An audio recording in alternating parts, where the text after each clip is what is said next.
My name is Keith Brooks with Bean Dip Productions, and on today's Timey Wimey Red Letter Day in Science episode, I'm going to explain you all you need to know about time travel. Roads? Where we're going, we don't need roads.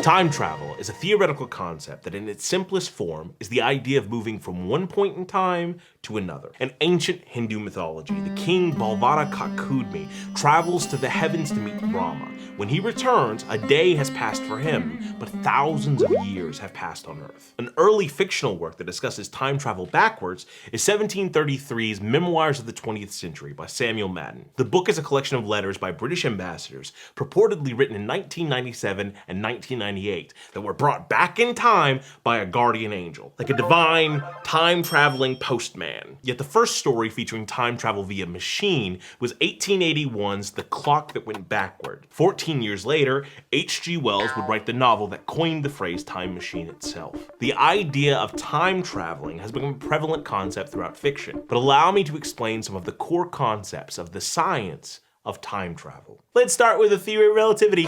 Yay! Imagine on the back of a moving truck going 50 miles per hour, there's a baseball pitcher, a baseball catcher, and a baseball coach clocking the pitches. The baseball pitcher throws a 100-mile-per-hour pitch, and the coach clocks it at exactly 100 miles per hour. Because relative to the motion of the truck itself, that ball is still going at exactly 100 miles per hour. An observer standing on the side of the road, to him, the ball will be traveling at 150 miles per hour. The theory of relativity states that distance and time are relative to the observer. Let's say that the pitcher and the observer on the side of the road were both wearing synchronized watches. If their watches could tell time to the millionth of a second, you would notice that the pitcher on the back of the truck's watch would slow down. The faster you go, the slower time moves for you. The dimensions that we exist in are known as space and time, or space-time. Now, if we could exist without moving in space at all, we would experience time at its full power. The minute that we start moving through space, time slows down. The faster we go, the more time slows. If we could get close to moving to the speed of light, then time would relatively stop for us.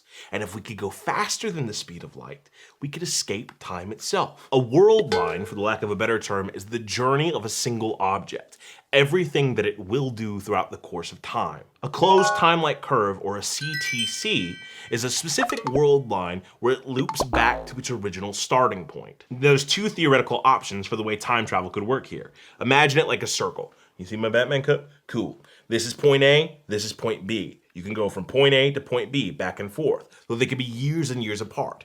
That's theory one. Theory two, you can go to any point along the circle. That looks seductive as shit. Another philosophical way to explain this is the idea that once a time machine is created, you can go into the future endlessly, but you can never go back past the point that the time machine was invented. Before that, time travel did not exist. Therefore, that is the creation of the loop. When Einstein created the theory of relativity, he mathematically mapped out the entire universe, and he postulated there could exist these negative destructive forces that could wipe out galaxies. But he thought, self-assuredly, that the universe would never allow these things to actually exist. We know these entities as black holes. A black hole is created when a mass collapses upon itself beyond its Schwarzschild radius. What a Schwarzschild radius is a small size proportionate to the original size of the mass. Once it becomes a black hole, this mass manipulates everything around it. Sounds like my ex. Sucks in energy, mass, Matthew McConaughey, gravity, space, and time. Say this is a black...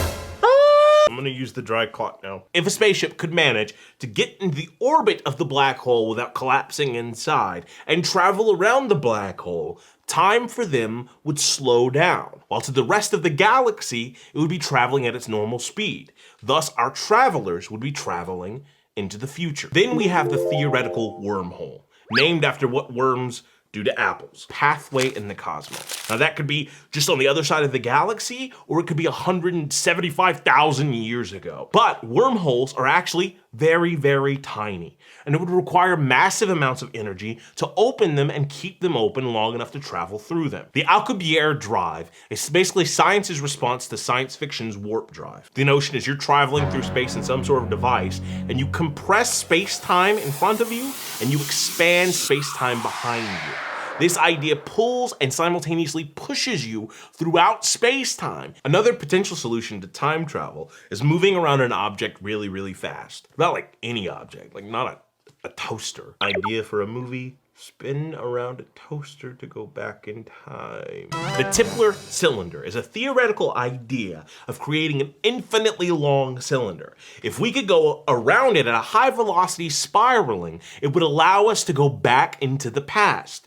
But also, the cylinder would have to be spinning. And to create something that's infinitely long and then make that mamma jamma spin, there are a lot of problems with time travel. Most of them are filed under something called temporal paradoxes, but one of the biggest ones is called causality. Cause and effect. Something happens because something caused it. But if you could travel back in time, then an effect could happen before a cause. Or I could go back in time and kill my grandfather before my father was ever born. If I went back in time to right a wrong and I righted that wrong, would I still go back in time to right that wrong? Right, wrong? I don't! Generally accepted rules of time travel will satisfy some of these paradoxes. 1. History is a self-consistent, single, unchangeable timeline. You could go back in time, but you can't change anything.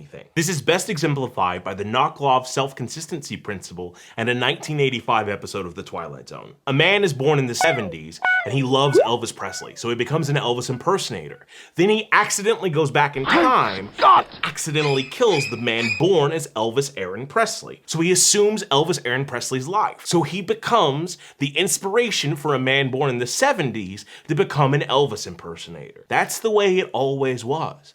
The man born in the 70s was always Elvis. Number 2, history is changeable. But when you change history, everything changes. Like Tim Burton's Planet of the Apes. Watch that. 3, alternate timelines. Now the aforementioned world line is the journey of one specific object, but a timeline is the journey of everything within our universe. Now, the quantum multiverse theory, or Everett's mini-world interpretation, states that a new timeline is created every time there's a divergence in events. For example, in this timeline, I'm not drinking my delicious lemon water, but I just created a world where I did. And if I traveled back in time to pour out my delicious lemon water, I wouldn't be pouring out my lemon water, but a different version of a different me's lemon water. Any possible outcome could happen in an infinite amount of universes. Stephen Hawking's chronology protection conjecture basically states that the laws and physics of nature wouldn't allow for time travel to be possible, except for on a subatomic scale. General relativity is a good way for us to understand our universe, but at certain points, it fails. When we get to the quantum level, relativity falls apart. And when it comes to quantum mechanics, we don't have a clue yet. Scientists are working to understand what they think could be the key to time travel itself. And maybe they'll find something in time. Thanks for watching. If there's anything you want explained, leave it in the doobly-doo, and then we'll talk about it, in the future.